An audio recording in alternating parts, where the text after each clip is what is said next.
Hello guys, welcome to my channel. तो ये episode है 8वां एपिसोड और लास्ट। यीजे ने देखा कि वो अपनी माँ के शरीर में है तो वो डर गया क्योंकि उसको वो यादें नहीं चाहिए थी।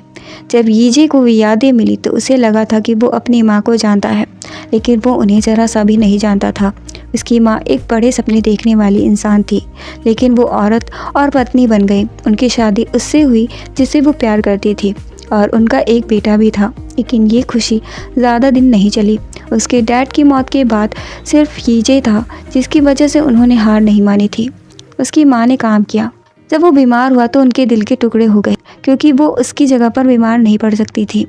उन्हें जॉब से निकाल दिया गया। वो ठंड में अपने लिए इंसाफ मांगती थी। वो उन चीज़ों से गुजरी थी जिसे यीजे कभी नहीं गुजरा था। उसकी माँ ने जगह जगह पर काम किया और मुड़ के कभी नहीं देखा। वो बेवकूफ़ था कि वो कभी भी इन चीज़ों को देख नहीं पाया। उसकी माँ हमेशा उसके लिए खड़ी थी। जब यीजे की मौत हुई तो वो टूट गई थी और इस दर्द का कोई अंत नहीं था। वो तो मर गया था, लेकिन उसके पीछे मौत छूट गई थी जो उनको हमेशा दर्द देती थी, जो उससे प्यार करते थे। उसकी माँ यीजे की मौत के लिए खुद को दोष देती थी क्योंकि वो उसकी अच्छी माँ नहीं बन पाई। लोग उन्हें अनलकी मानते थे, जबकि उनके साथियों की पोती पोतियाँ भी थी। कोई उन्हें शादी तक में बुलाना नहीं चाहता था क्योंकि सबको लगता था कि वो एक बैड लक है। यीजे ने अपनी माँ की ज़िंदगी जीने का फैसला किया। अब उसे पता था कि उसने किसे हर्ट किया है।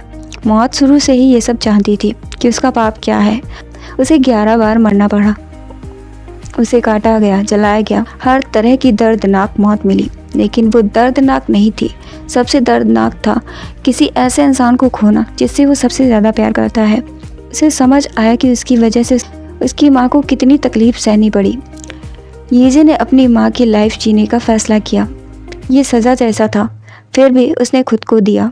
उसने वो काम किए जैसे उसकी माँ करती थी। उसने बुढ़ापे की कमज़ोरियों को भी झेला। वो घुटनों से बहुत परेशान थी। उसने सबवे में देखा कि बूढ़े माँ बाप अपने आप को दुख से निकालने के लिए कोशिश कर रहे थे और अब उसे अपनी मौत पर शर्मिंदगी हो रही थी। उसने देखा कि उसकी माँ उसके लिए सेविंग्स करती थी। वो तब से पैसे बचा रही थी जब वो छोटा था। वो उसके लिए एक घर बनाना चाहती थी। अगले दिन यीजे वहाँ पहुँचा जहाँ उसकी अस्थियाँ रखी हुई थी। उसने देखा कि उसकी माँ अपने आप को हर चीज़ के लिए दोषी मानती हैं। वो पछताती थी कि यीजे उनका बेटा था। वो चाहती थी कि अगले जन्म में वो किसी अमीर घर में पैदा हो और वो उसे दूर से देखकर ही खुश रहेंगी। यीजे ज़ोर ज़ोर से रोया जब उसने अपनी माँ को रोते देखा। उसे याद आया जब उसने अपनी माँ को जूते दिए थे तो उसने पूछा था कि वो कहाँ जाना चाहती हैं। उसकी माँ ने कहा था कि वो ओबंग माउंटेन जाना चाहती हैं क्योंकि वो उसके पापा के साथ वहाँ जाया करती थी। यीजे ने वादा किया था कि जॉब मिलते ही वो उन्हें वहाँ ले जाएगा, लेकिन वो भूल गया। इसके बाद वो माउंटेन पर गया।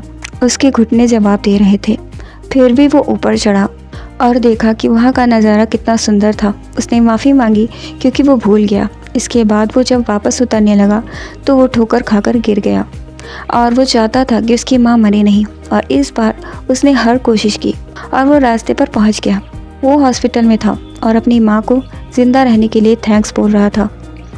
उसे समझ आया कि जब उसकी माँ ने उसके ठंडे शरीर को मुर्दा घर में देखा होगा तो कैसा लगा होगा। वो हर चीज़ के लिए शर्मिंदा था क्योंकि उसकी माँ चाहती थी कि वो लंबा जिए, इसलिए उसने हर हाल में जीने की कोशिश की और अब वो 32 साल तक जिया। ये समय उसने उनकी यादों में गुजारा जिसको उसने छोड़ दिया था। डर डर के जीना कि पता नहीं कब मौत आ जाए मुश्किल होता है, लेकिन वो डर डर कर जीता था। उसे डर था कि वो अपने दोस्तों से पीछे रह जाएगा। उसे डर था कि वो नाकामयाब रह जाएगा। उसने कई दिन देखे, एक साफ दिन, एक बारिश का दिन, एक हवा का दिन, और सारे दिन ज़िंदगी का एक हिस्सा थे। नाकामयाबी बुरी नहीं थी अगर वो उसे आगे बढ़ने से ना रोकती। उसे डर था कि लोग उसे पसंद नहीं करेंगे और उसने हार की जान दे दी। ये बात उसे अब समझ आई जब वो अपनी माँ के शरीर में था। उसकी माँ की मौत हुई और वो वापस मौत से मिला। उसे उम्मीद नहीं थी कि वो मौत से ये कहेगा, लेकिन उसने डेथ को बहुत याद किया। ये लंबा समय था। उसने भीख मांगी कि उसे एक और गोली मार दे। वो एक बार, बस एक बार अपनी माँ से मिलना चाहता था और उन्हें गले लगाना चाहता था। मौत ने बताया कि उसने सारी गोलियाँ पहले से ही यूज कर ली हैं और अब उसका फैसला गॉड करेंगे, लेकिन उसने उसे नियमों से हराया। वो इस बार सरवाइव करने में सफल रहा था, इसलिए मौत के पास एक मौका था जो उसने यीजे को दिया। यीजे ने खुद को शूट किया और वो उसी समय में पहुंच गया। इस बार उसने अपनी माँ की कॉल को उठा लिया और यहीं पर ही इस स्टोरी का एंड हो गया। तो इस ड्रामे से हमें अपने लाइफ की कीमत पता चलती है। हमारे माँ बाप हमारे लिए बहुत सारी तकलीफ़ें झेलते हैं, तो हमें हर हाल में ज़िंदा रहना चाहिए। Thanks for watching guys. मिलते हैं नेक्स्ट स्टोरी में।